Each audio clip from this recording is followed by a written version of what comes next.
RSS 100ನೇ ವರ್ಷ ಆಚರಣೆ ಮಾಡ್ತಾ ಇರೋ ಸಂದರ್ಭದಲ್ಲಿ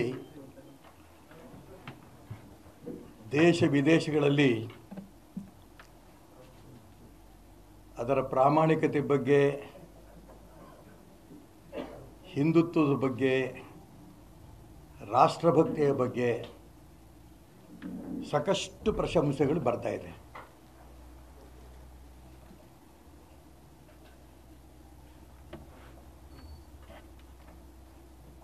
ಇದನ್ನು ಸಹಿಸಲಾರದೆ ಕೆಲವು ಪುಡಿ ರಾಜಕಾರಣಿಗಳು, ಚಿಲ್ಲರೆ ರಾಜಕಾರಣಿಗಳು, ಪ್ರಿಯಾಂಕಾ ಖರ್ಗೆ, ಹರಿಪ್ರಸಾದ್ ಅಂತವರು ಹುಚ್ಚು ಹೇಳಿಕೆಗಳು ಕೊಡ್ತಾ ಇದ್ದಾರೆ.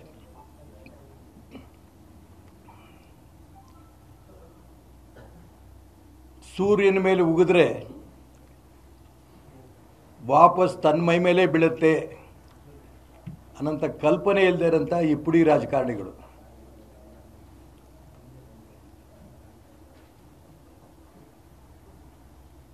ಆನೆ ಹೋಗ್ತಾ ಇರೋಂಥ ಸಂದರ್ಭದಲ್ಲಿ ನಾಯಿಗಳು ಬೊಗಳಿದ್ರೆ ಏನೂ ಆಗಲ್ಲ.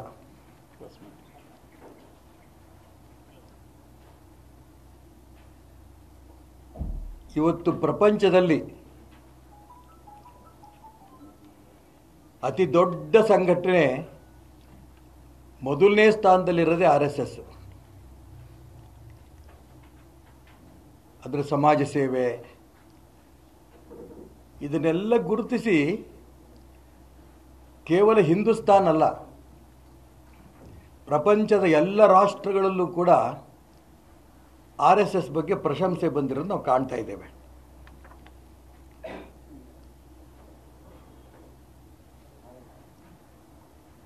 ಇವತ್ತು ದೇಶದ ಮೂಲೆ ಮೂಲೆಯಲ್ಲಿ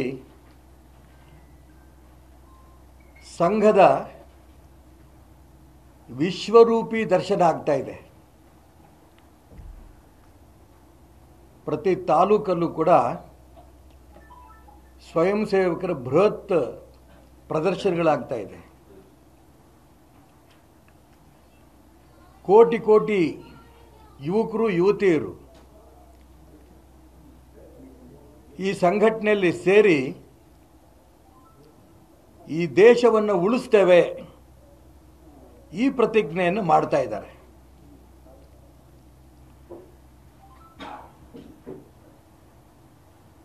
ಇದನ್ನು ಸಹಿಸಲಾರದೇ ಈ ರೀತಿ ಹುಚ್ಚು ಹೇಳಿಕೆಗಳು, ನಿಷೇಧ ಮಾಡ್ತೇವೆ ಅಥವಾ ಸರ್ಕಾರಿ ಜಾಗಗಳನ್ನು ಶಾಖೆ ನಡೆಸಕ್ಕೆ ಕೊಡಲ್ಲ, ಬೈಠಕ್ ನಡೆಸಕ್ಕೆ ಕೊಡಲ್ಲ, ಈ ರೀತಿ ಮುಖ್ಯಮಂತ್ರಿಗಳಿಗೆ ಪತ್ರ. ಮುಖ್ಯಮಂತ್ರಿಗಳಾದರೂ ಕೂಡ ಆ ಪತ್ರವನ್ನು ಹರಿದು ಬಿಸಾಕಬೇಕಾಗಿತ್ತು. ಅದು ಬಿಟ್ಟು ಅವರು ಪರಿಶೀಲಿಸಿ ಸೂಕ್ತ ಕ್ರಮ ಕೈಗೊಳ್ಳಿ ಅಂತೇಳಿ ಕಾರ್ಯದರ್ಶಿ ಕಳಿಸಿದ್ದಾರೆ.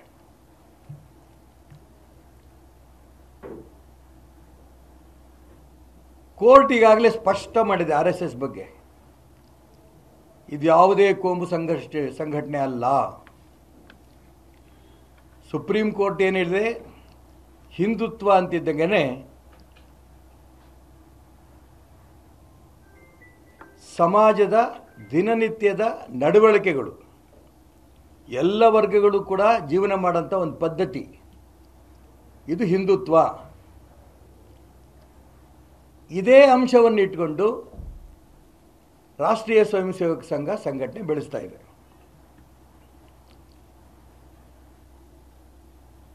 ಇದನ್ನು ನಡೆಸಕ್ಕೆ ಕೊಡಲ್ಲ, ಇದು ಬೆಳೆಯಕ್ಕೆ ಕೊಡಲ್ಲ. ಇವನು ಯಾವನ್ರಿ ಇವನು ಹೇಳೋನು? ಪ್ರಿಯಾಂಕಾ ಖರ್ಗೆ, ಹರಿಪ್ರಸಾದ್ ಕೋಳಿ ಕೇಳಿ ಮಸಾಲೆ ಅರಿತೀವ ನಾವು?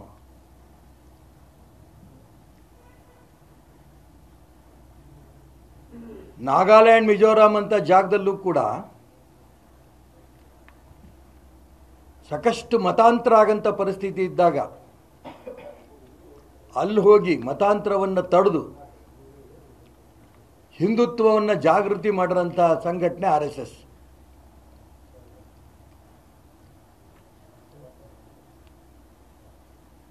ಇಬ್ಬರು ಪ್ರಧಾನಮಂತ್ರಿಗಳನ್ನು ಕೊಟ್ಟಂಥ RSS, ವಾಜಪೇಯಿ ಮತ್ತು ನರೇಂದ್ರ ಮೋದಿ.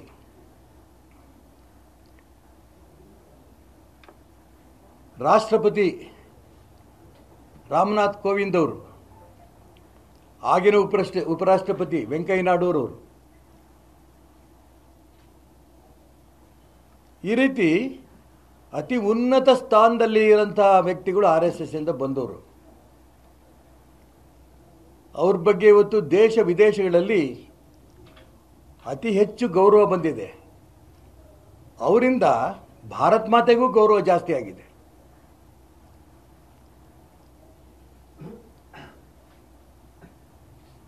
ಏನು ದೇಶ ವಿಭಜನೆ ಮಾಡಿದ್ರು ಕಾಂಗ್ರೆಸ್ಸಿಗರು, ಗುಲಾಮಗಿರಿಗಳ ಸಂಕೇತ ಏನು ಉಳಿದಿತ್ತೋ ಅದನ್ನೆಲ್ಲವೂ ಕೂಡ ಇವತ್ತು ಒಂದೊಂದೇ ನಿರ್ನಾಮ ಆಗ್ತಾ ಇದೆ. ರಾಮ ಜನ್ಮಭೂಮಿ, ಅಯೋಧ್ಯೆಯಲ್ಲಿ ರಾಮ ಮಂದಿರ ಕಟ್ಟಿದ್ರು, ಆರ್ಟಿಕಲ್ 370 ಕಿತ್ತಾಕಿದ್ರು, ಏಕರೂಪದ ನಾಗರಿಕ ಸಂಹಿತೆ, ಕಾಮನ್ ಸಿವಿಲ್ ಕೋಡ್ ಇದನ್ನು ತಂದರು. ಇದೆಲ್ಲ ತಂದಿದ್ಯಾರು? RSSನ ಮೈದಾನದಲ್ಲಿ ಆಟ ಬಂದ ಯುವಕರು.